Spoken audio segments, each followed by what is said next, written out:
So this is going to be more of just a blind react sort of thing. You know, I take lessons in how to title videos and how to make thumbnails on my second channel from Tim Pool, if you haven't noticed. And it's because he really does know how to write one hell of a title. And this is called Leftists Will Not Survive the Apocalypse. Mike Rowe weighs in. Mike Rowe is apparently the host of Dirty Jobs. And aside from that, I don't know anything else about him. But he apparently went to Tim Pool's compound and had a chat. So let's see. There's this trope, I guess That's loud. I guess you can call it a trope, that liberals won't survive the apocalypse, that people in cities, they don't know how to survive, they don't know how to hunt. And there's a lot of people who are more rural who believe they'll probably fare better. I think it's a bit of a fair assessment. You know, Luke was saying these stars. Of course you think that. Of course you think that. What's fascinating though is the title. The title of this is Leftists, but then the title on the thumbnail is Liberals, because those two things are very interchangeable in Tim's mind, which is not necessarily true. The Venn diagram has a lot of overlap, of course. I can totally understand that. But I would almost guarantee you I have 10 times the more survival experience than Tim Pool does. 100%. 100%. You get a game show going where me and Tim Pool are each given a fucking knife and airdropped into the middle of the wilderness and see which one of us does better. It ain't gonna be Tim. It ain't. It's gonna be fucking me. But, you know, whatever. Starbucks hippies aren't going to do so well when the ish hits the fan. And maybe these guys who got farms or at least know how to deal with chickens might do better. But you know, you've traveled around, you've met people of all different backgrounds and all the different dirty jobs. How do you feel about that? Do you think that's just a myth? Well, if you had to choose a side, you know, I mean, it's Walking Dead time, okay? Like you're going to have to hunker down in a place that is primarily populated with well-educated, thoughtful writers and thinkers. Where the fuck is that? Where the fuck is that? I'll never get over the fucking mall katana and musket in the background. I know, dude. I know. That fucking katana is probably like $17, you know? It's just so fucking weird. But, like, I don't understand, like, this idea. Okay, first of all, if it's the apocalypse, being able to have chickens, that sounds great and everything. Number one, raising chickens ain't fucking hard. It's not fucking hard. But number two, that means you have to stay in one fucking place. So it's really not necessarily what your political alignment. It's, do you have access to a place that is actually going to be safe? And this, I hate that I'm pausing it this early in, but this is so weird. Okay. Populated with well-educated, thoughtful writers and thinkers, or hunters and gatherers and builders. Hunters and gatherers and builders. You do know that cities aren't necessarily filled with just a bunch of, like, arm-flapping, dainty fucking aristocrats or some shit, right? Like, hardcore blue-collar workers live in cities. That overwhelmingly... Okay. By the numbers, there are way more working-class people than any other group of people in the fucking country. And by the political division, it's not like all of them are Republican at all. There are so many, it would have to be on both sides. I don't understand. This is so dumb. Oh, my God. What team do you go on when things get sporty? Look. Well, that's why I'd say I'd go out to the countryside and find some more conservative. Look around. I mean, look, you've answered your own question. I can see where you're coming from, and from where I've been, I know what. Yeah, he moved out into the country to a fucking an incredibly expensive compound. Tim Pool's mansion sure is the living rough style. It's very much a survival compound. What the fuck? What I would choose. Look, it's weird for me after 20 years of Dirty Jobs, because people see that show and they figure that I'm that guy. I mean, they figure that I can fix or build or replicate anything. and I don't know why, because I never do it on the show. I simply bear witness and work as an apprentice to people who can actually do it. I actually can't. I mean, that gene is recessive. My granddad had it, but I didn't, Dirty Jobs was a... Knowing how to do a job is not a genetic thing. Oh, my God. Tim Pool doesn't do on-site reporting anymore. He has not done on-site reporting for years. Years. And the last time he really tried to do anything, he tried to do a documentary, and it was an absolute fucking failure. He avoided all of the places where he should have gone to like actually report things. He avoided all fucking danger. He tried to manufacture something interesting to record while he was in the place of safety, and then he pretended that he was being pursued. And it was all bullshit. It was all a fucking lie. Like, it's been detailed, like, ad nauseum. It's so fucking crazy. Love letter to him. That's another story. My point is, when we lost power for 4 days in Northern California at the height of the lockdowns, I never felt more helpless. There's nothing I could do except watch my meat in the refrigerator slowly rot and watch as the temperature of the house slowly rose and the thick, arid smoke of the wildfires just drifted down, and a plague of ants somehow on top of all of this is in the house. Everything was just crapping the bed contemporaneously. It was a remarkably grim time. I don't really quite... Okay. When we lost power and we had the wildfires going... I busted out my multiple cans of propane. I took all the meat that was in my freezer and my refrigerator, and I immediately cooked it. I cooked it, and then that I wasn't going to necessarily eat right away, that was going to actually be able to keep for a decent amount of time, I took what little ice there was in my freezer, I threw it into my best fucking cooler, and I packed all my fucking meat in there. Specifically the meat, because the meat is a very nutrient-dense source of protein. And then, if I needed to, which thankfully we didn't lose the power that long, I could have reheated them on my gas grill. I would have been fine. I've got emergency lanterns. I've got fucking battery backups of all sorts of shit. And I'm a fucking crazy leftist. People call me a communist all the time. I'm not a communist, but, I'm a godless bisexual fucking... Antifa leader. So fucking Jesus Christ, man. And then our TV, there's no TV, and it's like my whole life is held together with pipes and cables and wires and the men and women who have the know-how to fix them when they go down. Whatever little hiccup you just had here, I had a similar one during that time, and we lost a primetime TV show. We were 50 minutes through and we lost the whole thing. Had to start from scratch. But that's nothing when you think about real power outages. Look, the heroes of our workforce, and I use that word very, very, very rarely, but I use it now because we're in short supply. It's the linemen. It's the people that are... Anybody who shares my addiction to smooth roads and runways and affordable electricity and indoor plumbing, we're the people who need to be most involved in this conversation. Okay. So, having a profession, like a working class profession, and honestly, being a lineman pays really well. Really, really super well. Does that have any kind of inclination towards their political persuasion? Because the title of this video is Leftists Will Not Survive the Apocalypse. That's what I want to hear.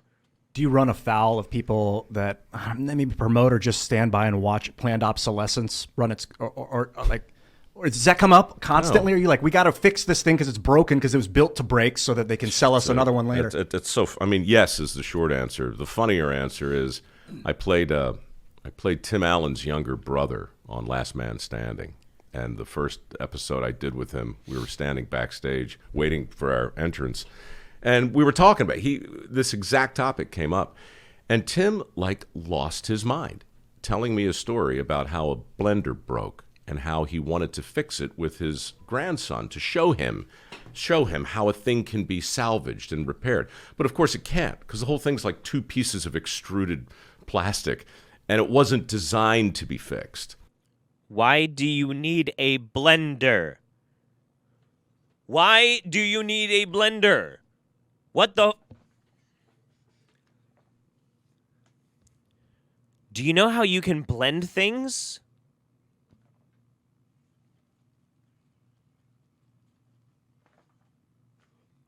What?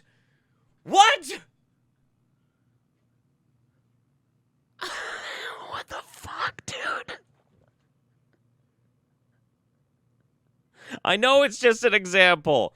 But I'm just like... I'm sorry. I know, man. I just don't fucking...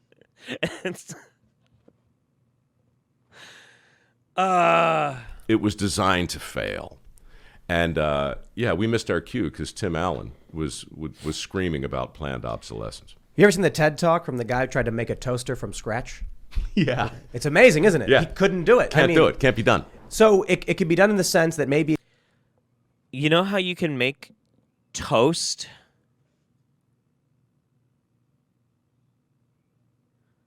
With bread and a stick and a fire. What the fuck? I mean, if you have a fucking oven, you can make toast. You can make toast on anything. What? Stove toast is a thing. Like, oh, you can't make this incredibly specific piece of like kitchen appliance. I don't fucking get it. Like, yes, of course they design it, planned obsolescence, sure, whatever, that's fine. But like, that making this like a fucking, I don't understand what this argument is supposed to be about. if he tried making a steel toaster, but the plastic he could not do. Right. It's amazing to me that the technology we have in the civilization is dependent upon hyper-specific specialties.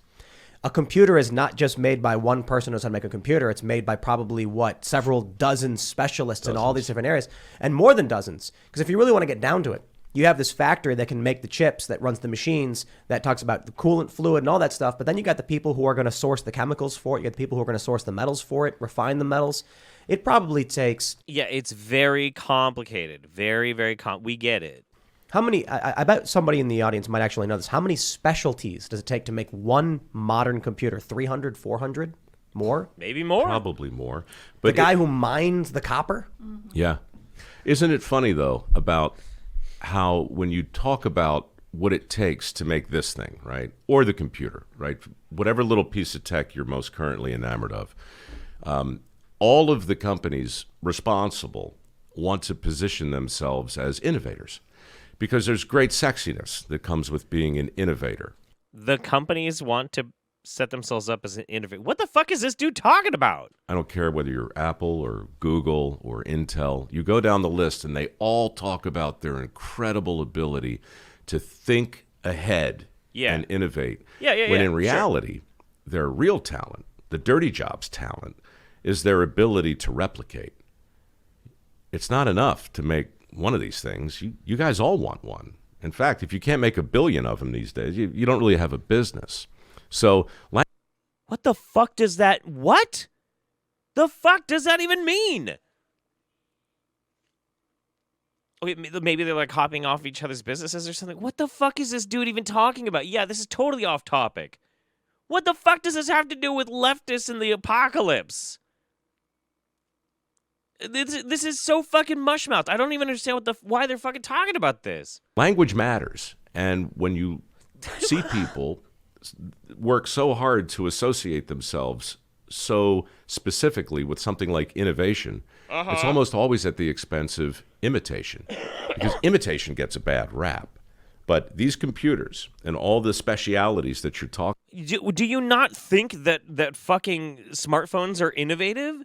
Because we didn't have smartphones like this. Like what? When did the first like iPhone come out? Not even talking about like the BlackBerry or something, but like what year did the iPhone come out? 2007. Okay, 2007. So a little bit under 15 years ago, we didn't even have iPhones, right? Like this is innovative, and it didn't do a 20th of what they can do today. And to say, well, it's not really innovative, blah, blah, blah. What the fuck? Of course it's innovative. Talking about. That's all based on Henry Ford's vision. You know, Exchangeable parts. With art too, if Yeah. you can repeat yourself, if you're a master of repetition, you can be a master artist because you just keep doing it, and then it's going to come around when that thing is when it's needed, and you got to. well, now as you know opposed to innovating. That's the scarcity model, right? If you're making art for the masses or technology for the masses, then you better have. Ooh, that's good. Why isn't anybody here pointing out that planned obsolescence is a problem with capitalism? They'll lose sponsors if they do that. The duplication gene down.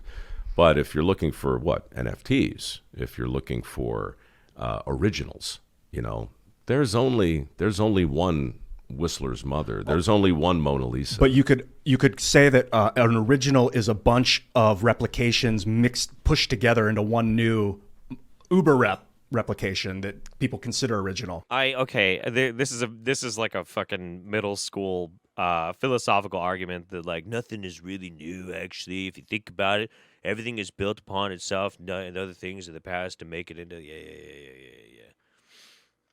And it's great, like the look in Ian's eyes, and he's like, "This is a very good point. I've always wanted to talk about this, like all the time." They're talking about leftists being the rich people only and how they will fail to survive without those hardworking Republicans. Well, I know that, but like they're not even getting to that point right now. They're just babbling about fucking. I know this conversation has completely changed. I don't understand. I mean, this is a blind react. I thought that they were going to be talking about how leftists, we're not going to survive the apocalypse. Like when I write music, I take notes from songs that I heard in the past and create a new song. Yeah, sure. We're all standing on the shoulders Oh, so you don't have any talent. That's way too much telling on yourself. Anyway, let's go. of giants. Sure. There's a great anime. It's called Dr. Stone. Have you ever hear of it? I No. Can't imagine you would have. But I've actually not watched a whole lot of it. But it's the premise is, I'm gonna get this wrong for fans of Dr. Stone. Don't get mad at me. This genius kid and his friend. I guess everybody turns to stone in the world for some reason. And then thousands of years later, for some reason, this ultra genius and his... I really don't care about you explaining anime. I swear to fucking God, you goddamn man.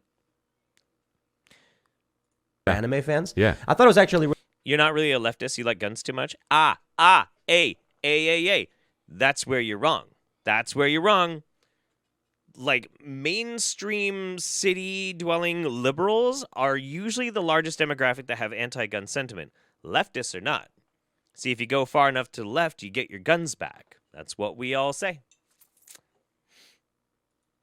really fascinating to have this action-oriented show for kids. Oh, my God. Explain how a vacuum tube works. And he as he's putting it together and making the glass. So it's fascinating. He's like, okay, to make the tube, we need to make glass. Here's what we need to find to make the glass. Here's what we need to make to blow the glass. Here's the metal we need. And then he tries to find the proper filaments, but he can't find the right, that can withstand the right temperatures. I thought it was Ward was kidding. Okay. Oh, see, dude, effective trolling. Everybody in the chat's like, we love guns. Guns are great. brilliant. Because when watching that, I think it would give a lot of people, especially millennials, I shouldn't pick on millennials. Everybody needs to understand this. That when it goes into the basics of what's in your TV, you have no idea the precision and the hard work and the trial and error that went into inventing all of these things, and how we're very lucky that we've written things down and passed them on, right? You made my Who knows when far in the future we have to try and look back and figure out how to make a cathode ray tube. Fuck. own point better than I did. That's what I was trying to say. When you're sitting there in the dark and you can't get your own power back on, you realize just how You need to learn how to make your own TV. decoupled you've come from the chain of knowledge that allows you to be your own solution, right? I remember, if you ever watch Star Trek? Oh, Surely. absolutely. All right, well, Don't get me started So on Star much. Trek. what's I would totally challenge Tim Pool to a Star Trek trivia contest. the prime directive? The prime directive in Star Trek. Well, you can't interfere with another culture unless they've reached warp capabilities. Correct. All right, good for you. And that's So, only and it's only because once they reach warp, they're inevitably going to encounter other civilizations. they have to. Right. So I'm hiking through Peru 15, 20 years ago. Can you imagine somebody's trying to like research how to make a cathode ray television, and they like start searching on it, and all it does is bring up all these whiny ass fucking talks by James Lindsay talking about how they're trying to indoctrinate schools so white children feel bad about being white. Cusco to Machu Picchu. I'm with some buddies, and we hired some Sherpas to help us because we had a lot of gear. And what does this have to do with the apocalypse? These guys were unbelievable. They're giant lungs, giant heart. They would start walking. Their lungs were enormous. Around 11 in the afternoon, we'd start walking around. 11 in the morning, we'd start walking around 6. They'd pass us by 4, running in bare feet. Right? Con permiso, con permiso. Anyway, I love these guys, and I had a Walkman. I had a Sony Walkman at the time, and I was listening to Soundgarden, Super Unknown, had just come out. So good. And I am just walking through the clouds, listening to this, and it's so great. And on the last day, I thought, you know what? These guys were so awesome. I put the headphones on one of the guys who had never been below 12,000 feet in his whole life, by the way, never heard an electric guitar. And I put on Spoon Man. Okay. So watching his face, listening to Chris Cornell sing, and through those headphones, it was just like, I knew in a second this was my gift. You violated the front door. Dude, I've been tortured ever since because like somewhere in the Andes is probably a stone built thing that looks like a Walkman, but then. What the fuck? What the fuck? Yeah, okay. First, I don't understand what point he's trying to make. Another is he's trying to like manufacture this idea, this story that he basically started a cargo cult with a Walkman playing Chris Cornell, and of all fucking songs by Soundgarden, to introduce a fucking Sherpa to Spoon Man? Really? Nah. Jesus Christ. This is really fucking stupid. Then, like, what happened when the batteries went out, and now the magic sounds are gone forever? What's that going to do? There's this fascinating quote I heard that you could give Christopher Columbus unlimited resources, and he would never build you a nuclear submarine. Why would he? What impetus would Christopher Columbus have to build a nuclear submarine? Because the understanding of nuclear energy is just, it's beyond anything they could put together. It's like a kid. It's like adults aren't capable of doing the thought processes, and that's part of why we have young minds to do that. And why are they still in? There's a difference between children and adults. If you were to take somebody from far, far back in the past and time travel them to now, especially if they were a kid, and taught them about all the stuff that we learn as kids, they would probably be fine. If you brought somebody who was an adult, they might have a little bit more harder time, but I bet they'd probably be able to do pretty good, and depending on who they are, might even excel. It's so fucking weird. Office politically. There's something that I always that I perhaps Yeah, that's a good question too, Tim. If you were given an unlimited amount of resources, could you build a nuclear submarine? I don't think so. mistakenly believe is fascinating. Probably a lot of people just think I'm being an idiot. But I love asking people this question. Fine line, man. Fine line between fascination and idiocy. So but I've realized something when I would ask people this question. How do coal power plants work? How do they create electricity? Or, you know, I'd imagine, right? Mm-hmm. What do they do? How do we turn coal into electricity? Well, you got a turbine primarily. And I mean, first you got to go into the earth. You got to get it out. We live not far. We're sitting not far from where that happens. And then you got bituminous and you got anthracite, and the approaches are slightly different. But in the end, the coal's got to wind up inside a turbine. You're getting way more specific. Coal does not end up in a turbine. What? Than I normally get. This is good. Well, go ahead with your explanation, because I have a slightly different. Well, we just boil water. Oh, okay. Right. Great. Yeah. You're like, here's the chemical breakdown. We burn stuff. We boil water. Yeah. Steam pressure spins a turbine. That's it. Rotating magnets generates an electrical current, and vice versa. Right. How does nuclear energy? How do we take nuclear or radioactive uranium and turn it into electricity? We boil it even hotter. We boil water. Yeah. Yep. Steam pressure spins a turbine, and then there's the solar fields. How do we, a lot of people think it's all photovoltaic, but actually many of them just direct. Someone did correct me on this once. We direct all these mirrors towards a vat of salt water. I believe it's salt Or water. molten salt. Molten salt. That's even more because it holds the heat for longer. And then creates steam pressure, spins a turbine. Boiling water. Yeah. Boiling water. So you're talking about what do you do when your power is out and you can't, get it back going? Well, the problem is getting a turbine. Yeah, there's your problem. So Holy shit, dude. Okay, hang on. All right. Okay, they're finally sort of getting back onto the topic of like how to survive the apocalypse. But what he's focusing on is like, oh no, if the power goes out, what do we do? Well, we need to figure out a way to make a turbine so we can have electricity. What? What? What? What? What? What?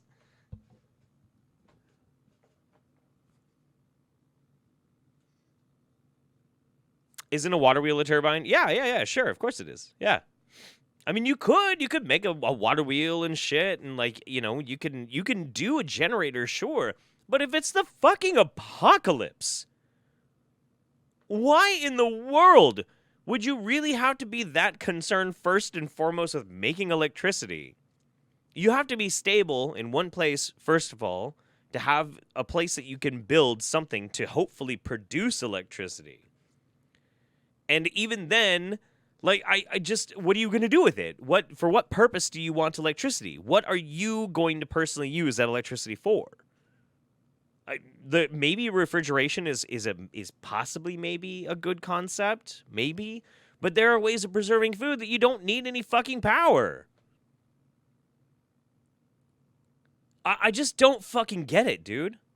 So it's like even understanding something as basic as steam pressure can spin something. It's not particularly complicated.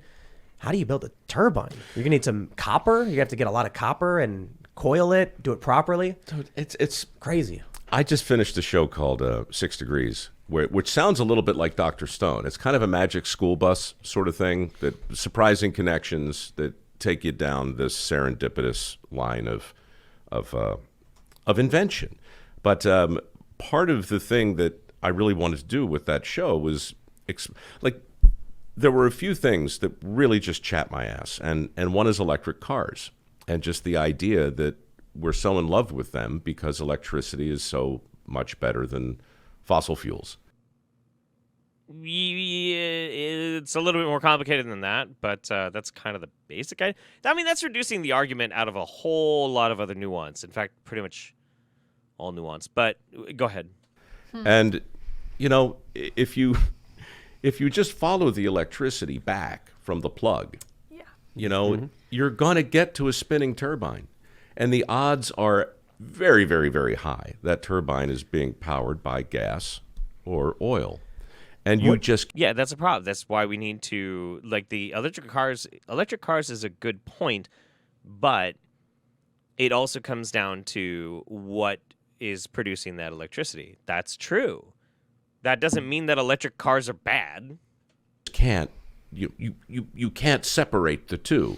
For all the virtue in the world, you just can't do it. We got You can. You work on the infrastructure. What the fuck, dude? storage issues with power. If we want to use wind, what happens when wind is low? Solar doesn't work at night. Geothermal's fantastic, but you got to be in the right positioning, the right place for it. And so for the time being, we are heavily dependent on fossil fuels, which means burning them and creating a lot of carbon. Lightning's going to change when we can start harnessing lightning. We can. Oh my god. We can. Not in the way you think and not consistently. And you're talking about like, oh well, we can't always have, the sun doesn't always shine, the wind doesn't always blow, and like, what about lightning? Well, yeah, sure, fine, but we literally can. We literally fucking can. We can capture electricity straight from fucking lightning. It's just rare that it can happen. But again, the title of this video is "Leftists Will Not Survive the Apocalypse." Mike Rowe weighs in. And all we are fucking talking about, and all we have been talking about so far is, oh no, what do we do when we lose electricity, and how do we get our electricity back? That is just the most out of fucking touch, like, first world fucking narrative, like, overprivileged white person in an area of, like, privilege notion to me. Like, it's so bizarre. They're sitting in a fucking multi-million-dollar compound whining about how one group of, well, they're supposed to be whining about how one group of people will not survive the apocalypse, and they're concerned about how they're going to power their compound. What the fuck? Yeah, I almost got banned. Can't say the C word. Whoops. But We're that's- going to boil a lot of water. Nail a battery, But, yeah. and you Just know why hold we it. can't though? We can't It predict melts everything we can. Well, it's just we use can't as a predict battery. voltage, amperage. The bolts are seemingly random to us. Yeah, you'd have so- to stick something way up in the sky, like a tether, maybe the space elevator, to use as like a lightning rod.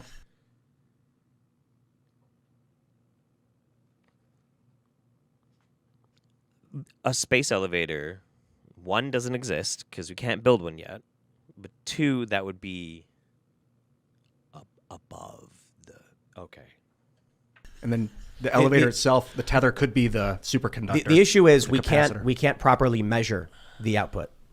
So The while it lightning. seems to a lot of people like, oh, you Yes, should be able to, voltage no, regulators we can't exist, because yes. when all of our electrical systems have to be they're specific. Can the can we handle the load? Typically, you're right. The load is way beyond anything we normally deal with, but we also just don't know what it is. Yeah. It's lightning, man. It's like, Yeah. Well, I think the big point is the fundamentals. Boiling water is fundamental. Building a turbine is more sophisticated. The Yes. jobs that are going wanting right now are fundamental. They're fundamental jobs. Oh, And shit! The What? fact that most of us Hey, we're actually recording a video right now watching some goddamn Tim Pool videos, but fucking my homie Izzy just raided me. Izzy, I love you. I love you. You absolute madman, you. We need to hang out soon. By the way, hey, Izzy Nobre, I'm turning 40 in April. You want to go to Vegas? Let's go to Vegas, bro. You should hit me up on Instagram and we'll figure it out. I think it'd be a lot of fun. Damn, that's a lot of Raiders. All right. Well, hey, I hate to have to do this to you, Raiders. We're watching Tim Pool. I'm so sorry. You're in? You're in, Izzy? Fuck yeah. We're going to Vegas. We're going to Vegas, guys. That's all there is to it. have become disconnected from those jobs and the people who do them. Oh yeah, just to let everybody know, apparently, so this video was supposed to be about how people on the left will not survive the apocalypse, but all they've talked about the whole time is about how if the apocalypse happens, you have to learn how to make electricity. And I'm sitting here like, motherfucker, I go out into the woods multiple times a year with fucking nothing just to go and do it. Like, you want to learn how to survive the apocalypse? Dude, learn how to hunt. Learn how to, like, build a really good sustainable camp. Learn how to, like, you know, field preserve food with, like, salt and shit. Like, and they're like, well, we got to figure out how exactly are we going to create our own turbine system so we can use steam power to charge, what, your fucking iPhone? Jesus Christ. Oh, yeah. Oh, dude. Yeah, and this is the host of Dirty Jobs. I'm sorry. Yeah. This is going to be like a recap of the video, apparently, because I got to tell the new chat. So this guy was talking about how he was, like, hiking in Peru, and he put his headphones on a Sherpa and played Soundgarden, specifically the song Spoon Man, to the guy. And then he was theory crafting that somewhere in Peru now is a stone carving of a Walkman, and that he somehow created a fucking cargo cult. Now, if that sounds incredibly fucking weird and racist and dim as fuck, yeah. Kinda, yeah. A little bit, dude. It's fucking out of touch. I don't get it. It's so weird. Anyway, yeah, let's just try and make it through a little bit more of this video. I don't know how much more I could do. This is so off the wall, man. That's how we land the plane on the skills gap. It's not just a skill gap, it's a will gap. You know, it's a lack of will on the part of many, many, many millions of people who rely on the people with the skill. We're just not properly gobsmacked. I'm going to tell you a little personal story here. My sink just broke a couple days ago, and now it's been leaking underneath. I was like, well, gotta hire a guy to fix it. Why? This video is called Leftists Will Not Survive the Apocalypse. I'm left as fuck, bro. I'm left as fuck. I can fix a kitchen sink. I've done it 1,000,000 times. Why can't you? Like, you vote along the way that you think your voting is going to empower you to survive the apocalypse, and you can't fix a fucking kitchen sink? Oh my God, dude. I think I'm going to fix man. it. Dude, everybody's got that story. I want to get down there and fix it. I'll tell you this, man. When it hits the fan, very few people are going to be crying for academics or BuzzFeed reporters. but they're going to be begging for a plumber. Podcast hosts. Well, look, Ian can't fix a fucking plumbing issue. I can. What the fuck? Like, I don't understand. I don't understand, dude. It's so fucking crazy. Yep. They're going to say, "Please make my poop go away. What do I do with it?" That's my whole life now. I ask that question every day. How long do you want to wait for the refrigerator repairman, for the plumber? And speaking of, you said you were in the sewer. What was life like in the sewers? I've never been in one before. It's pretty great, man. Tell me more. I've been pretty great. I've been in one before. It's, right. you know. Well, I mean, if you want to get back to the Nobody's doubting that one, bro. fundamentals, I mean, that's how Dirty Jobs started, with a sewer inspector in San Francisco in 2002, and it's another. Have you seen a kitchen sink, Jeff? They have pipes and valves. That's just too complex, Jeff. Don't you get it? Yeah, I guess so. That's crazy. Yeah, Squidly Marie is right. Like, if you really want to get into some survivalism shit, learn how to compost. 100%. Learn how to compost. Can you turn on the subtitles for the Brazilian people? Does it have subtitles? Yeah. Can I change the... I don't... wait, are you talking about subtitles on the Twitch thing? I don't know. I don't know how to do that. Yeah. All right, anyway. World, it's the classic out of sight, out of mind thing, but this is a 120-year-old system. Millions of bricks down there, many millions of roaches the size of your thumb, countless rats. Yeah. You're knee deep, truly, in a river of crap. And good. How much do they get paid? Oh, that sewer inspector did it was a city job, so he said I think it was $82,500. Oh, Wow. Private. we got to. I That's pretty good pay. That's pretty good pay. $82,500 a year. That's not bad. I mean, for somebody who's going to be like the city inspector for the sewers, it should probably be a lot more. I've been in a sewer too. I mean, the thing is, there's different levels of sewer. There's your gray waters kind of sewer, which is more like city runoff, and it's gross. It's disgusting. Don't get me wrong, but it is different than like your literal black water, your shit, your poop, your pee. That's different. And those are not usually big enough that you can just go tromping through in most cities. Most. That's also very specifically in like the United States. I've never been in a European or Australian or Asian sewer, so I don't know. I volunteer to pay more taxes to make sure those people Yeah, get more seriously. money, man. Look, he loved his job. I mean, $82,000 a year. He says How many years ago was this? this was close to 20. Yeah, that's a lot more compared to what That's it's worth true. now. Yeah, that makes so sense. He probably but works only by what, like himself. equivalent of like 120. So he's Well- got like a chill job down there. Like, He has no supervision. Yes. He has there you go. nobody monitoring him. How does any of this have to do with the title "Leftists Will Not Survive the Apocalypse"? Mike Rowe weighs in. I'm literally just begging them to please get on topic, please. His job was he hammered out the bricks that were starting to rot and replace them. So all he did, he'd go down there, he'd mix his mortar, he'd hammer out the bricks that had succumbed to the second law of thermodynamics, and he hammered in a new one. Wearing like a full suit though, right? No, No. Tyvek, like a rubber. Now he had a heavy duty rubber suit. But what people don't understand about sewage is that it's got chemicals and stuff. It's Dangerous. corrosive, right? Everything, people think their toilet is like different from their sink. Like different drains go to different pipes that go to, no, it all goes to the same basic place. So when it rains, being in a sewer during a rainstorm is a whole different deal. But also being in a sewer, it's not Literally nothing to do with the fucking topic. Yeah, so somebody said there's a way to turn on stream closed captioners, so I tossed that on if people need it. just a river of urine and crap coming at you. It's all the stuff that goes down the toilet. It's like a medicine cabinet. It's A stream of shit and piss coming at you is kind of like how I describe everything that happens on Tim Pool's channel. Look, I don't know, guys. I was really, really hoping that Timothy here was going to at least make something close to an argument that people who are lefty or liberal or whatever will not survive the apocalypse. But not even his guest has said shit about it. Like, Tim started to, but ultimately it went fucking nowhere. It went nowhere. And if anything convinces me, because like the thing, I'm not gonna make a claim that either people on the right or the left or whatever could survive the apocalypse better, because I don't think that politics has fucking anything to do with it. It has to do with interest and whether or not you've had a lot of experience with it. And I encourage people to learn about survival training because it's fun. It's legitimately fun. And I mean, you never know, but like like having fear porn about the end of the world, I think, is not a very helpful thing. Your theory is Mike didn't want to talk about that, so he just didn't?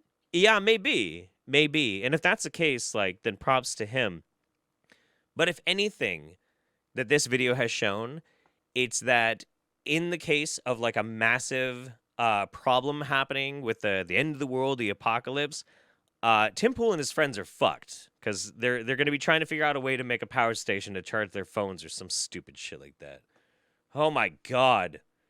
Yeah, I got clickbaited by Tim Pool. Son of a bitch.